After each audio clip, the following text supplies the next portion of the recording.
Scoot in, come on, scoot in. We've been doing this all day, guys. We've been doing this all day. They're good. They're good. That's all right. No, we're not waiting.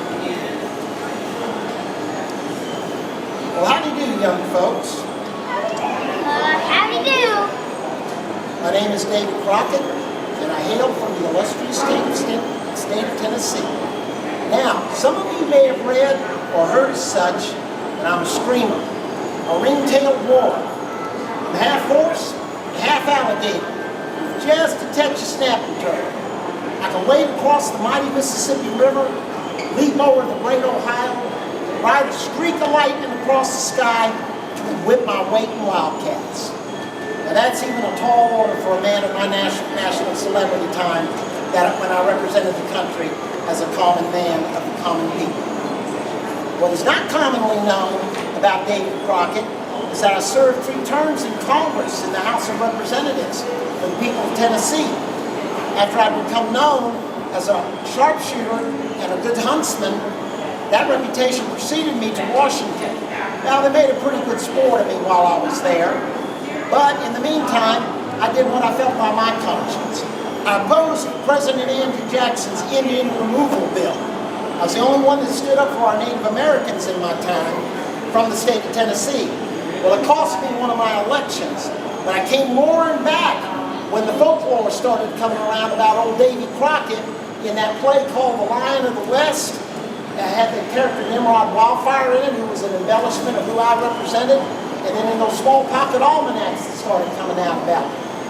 Well, it didn't help me much in the last election because the regime of President Jackson wanted to get me out of the picture, and they tossed me out on my coonskin tail in August of 1835. Well, at that time, I told my constituents, you may all go to blazes, and I will go to Texas.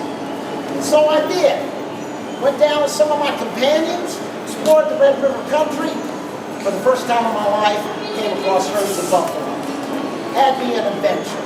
I was in my element again. Well, came on down to San Augustine, wrote back home to my son and daughter back in Tennessee, told them that Texas was the garden spot of the world, and that would be a treasure for any man to bring his family down here and cultivate the land. Well, on we went, towards dark clouds of oppression, heading towards San Antonio. A dictator, a self-appointed dictator by the name of Santa Anna, was bringing his Mexican troops towards that way. And we decided to defend the town as a key area in Texas because the mission held 18 cannon. I joined William Barrett Travis and Jim Bowie and the other defenders of the Alamo in defense of our country.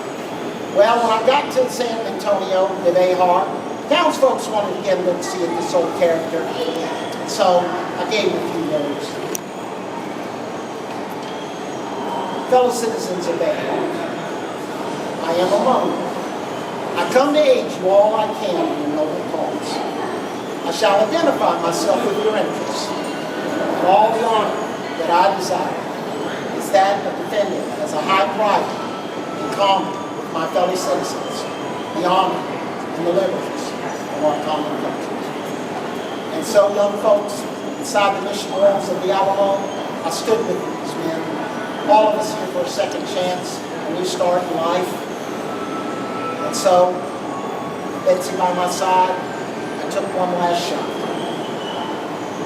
I leave this group for others when I am gone, when I am dead. Be always sure you are right. Then go ahead. Glad to have you young folks here with us today. Here for the Battle for Texas, the experience, and that is about what you are discovering. You want to have an experience going from the time of the Spanish conquistadors up through the time of the Texas Revolution, and then the final 13-day siege of the Battle of the Alamo.